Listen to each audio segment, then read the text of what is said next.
আসসালামু আলাইকুম। Expert holiday 365 এর পক্ষ থেকে সকলকে জানাই প্রাণ ঢালা অভিনন্দন। আশা করি আপনারা যে যেখান থেকে দেখছেন সকলেই অনেক অনেক ভালো আছেন। আজকে আপনাদের সামনে একটু কথা বলতে চাচ্ছি যে বর্তমান সময়টাতে সেনগেন ভিসা যদি আপনি এপ্লাই করতে চান তাহলে রেশিও দিক থেকে আর সার্বিক পরিস্থিতির দিক থেকে আপনার পক্ষ থেকে এপ্লাই করার জন্য সবচেয়ে উপযোগী দেশ কোনটি এই বিষয়টি নিয়ে। তবে আলোচনার পূর্বে আপনাদের প্রতি আন্তরিক রিকোয়েস্ট, চ্যানেলটি অবশ্যই সাবস্ক্রাইব করে রাখবেন যাতে করে নেক্সট ভিডিওগুলো আপনি খুব সহজেই পেতে পারেন। এছাড়া আপনাদের যদি কোনো মূল্যবান মতামত থাকে চাইলে কমেন্টস বক্সে টাইপ করে রাখতে পারেন। আমি আপনাদেরকে যথারীতি একটা অ্যান্সার দেওয়ার চেষ্টা করব ইনশাআল্লাহ। বাংলাদেশ থেকে বর্তমান সময়টাতে যারা আসলে সেনগেনভুক্ত কোনো একটা কান্ট্রিতে যেতে চাচ্ছেন এদের প্রত্যেকের জন্য এই ভিডিওটা খুব ইম্পর্টেন্ট ভিডিও। দয়া করে স্কিপ না করে পুরো ভিডিওটা দেখার চেষ্টা করবেন। বন্ধুরা, আজকে সারাদিনে আপনাদের ফোনটাকে কেন্দ্র করে ওই ফোনের ফিডব্যাক হিসাবে কিন্তু মূলত আজকের এই ভিডিওটা করা।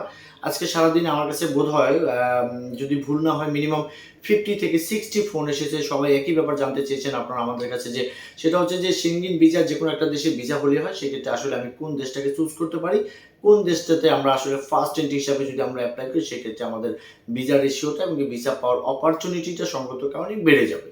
তো বন্ধুরা, আমি আপনাকে এই ব্যাপারটা বেশ কয়েকদিন আগে থেকেই বলে এসেছি যে বর্তমান সময়টাতে নেদারল্যান্ডস প্রচুর পরিমাণ ভিসা ইস্যু করতেছে। নেদারল্যান্ডসের ভিসা রেশিও সঙ্গত কারণে এখন বর্তমান সময়টাতে সবচেয়ে বেশি বেটার। তো আপনি যদি আমাকে সাজেস্ট করতে পারেন যে বর্তমান সময়টাতে কোন এরিয়াতে অ্যাপ্লাই করাটা সবচেয়ে যুক্তিযুক্ত হবে, সেই ক্ষেত্রে আমি আপনাকে 3টা এরিয়ার নাম বলবো। তার মাঝখান থেকে সর্বপ্রথম আমি তো নেদারল্যান্ডস বলবো, দেন আপনি যদি সেকেন্ড এন্ট্রি বা থার্ড এন্ট্রি যদি আপনি হিসাব করেন সেক্ষেত্রে আমি লাটভিয়া বলবো। অথবা যেহেতু বাংলাদেশের সুইডেন এম্বাসির মধ্য দিয়ে এই ফাইলগুলো ড্রপ করা হবে সেক্ষেত্রে অবশ্যই সুইডেন আপনি চয়েস করতে পারেন। এছাড়া আপনি যদি আরেকটু বিকল্প ওয়েতে আপনি চিন্তা করেন যে কোথাকার কোন সাইড এরিয়াতে আপনি অ্যাপ্লাই করলে আপনার জন্য আরও বেস্ট হতে পারে, সেক্ষেত্রে এর পরের অপশন হিসাবে যদি আপনি যেতে চান সেক্ষেত্রে আমি বলবো যে এস্তোনিয়া, লিথুয়ানিয়া, আইসল্যান্ড, ডেনমার্ক, এই 4 থেকে 5-7টা এরিয়া আছে। এগুলোর মাঝে যদি আপনি কোনো একটাকে ফার্স্ট এন্ট্রি হিসাবে যদি বেছে নেন সেক্ষেত্রে আই থিঙ্ক আপনার ভিসা রেশিওটা ভালো থাকবে। তবে আমি যদি আপনাকে নাম্বার 1, 2, 3 এরকমভাবে যদি আপনি আমাকে বলতে পারেন সেক্ষেত্রে আমি নেদারল্যান্ডসকে সবার আগে রাখবো, তারপর হচ্ছে আপনার লাটভিয়া, দেন হচ্ছে সুইডেন, তারপরে বাকি দেশগুলো। এখন বাকিটা হচ্ছে আপনার ইচ্ছা এবং কি আপনার ডকুমেন্টসের উপর নির্ভর করে যে আপনি আসলে কোথায় অ্যাপ্লাই করলে আপনি একটু স্বস্তি এবং শান্তি পান। বন্ধুরা, একটা কথা মনে রাখা আপনাদের সবচাইতে ভালো হবে, সেটা হচ্ছে যে যতই ভিসা রেশিও হোক না কেন কিন্তু কানাডা সহ আপনার সেনগেন এরিয়ার পৃথিবীর যে কোনো ফার্স্ট ওয়ার্ল্ড কান্ট্রিতে যদি আপনি একটা ভিজিটর ভিসা যেতে চান, ভিসা রেশিও বাড়ার সাথে সাথে আপনাকে যেটা করতে হবে উপযুক্ত একটা ডকুমেন্ট সাবমিট করতে হবে, যে ডকুমেন্টসের উপর ডিপেন্ড করে আসলে এই সমস্ত দেশগুলো আপনাকে, আমাকে বা আমাদেরকে অতি সহজেই জাজমেন্ট করতে পারবে ভিসা দেওয়ার জন্য এবং কি অবশেষে আমাদেরকে ভিসা দেবে।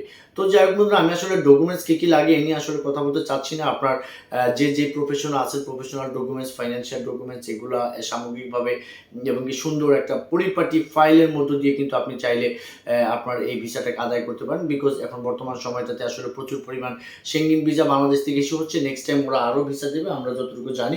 সব দিক মিলেছিলে এখন বর্তমান সময়টাতে আপনার ডকুমেন্টসগুলো যাদের রেডি করা আছে বা যারা অন দ্য ওয়েতে আছেন, আমি বলবো যে খুব ভেরি সুন আপনারা যদি পারেন এই ধরনের এম্বাসিগুলো আপনি ফেস করেন যদি আপনাদের সেনজেনে যাওয়ার ইচ্ছা থাকে। তো যাই হোক বন্ধুরা, সেনজেন ভিসা সংক্রান্ত বিষয়ে যদি আপনাদের আরও কোনো কিছু জানার ইচ্ছা থাকে সেক্ষেত্রে স্ক্রিনে দেওয়া নাম্বারে যোগাযোগ করতে পারেন এবং ডেসক্রিপশন বক্সে অফিস অ্যাড্রেসে আপনি যোগাযোগ করতে পারবেন যদি আপনার ফাইল সাবমিশন, ডকুমেন্ট সাপোর্ট এবং ইনভাইটেশন এই রিলেটেড কোনো কিছু প্রয়োজন হয়। তো সকলে ভালো থাকবেন, সকলের সুস্বাস্থ্য কামনা করি। আসসালামু আলাইকুম।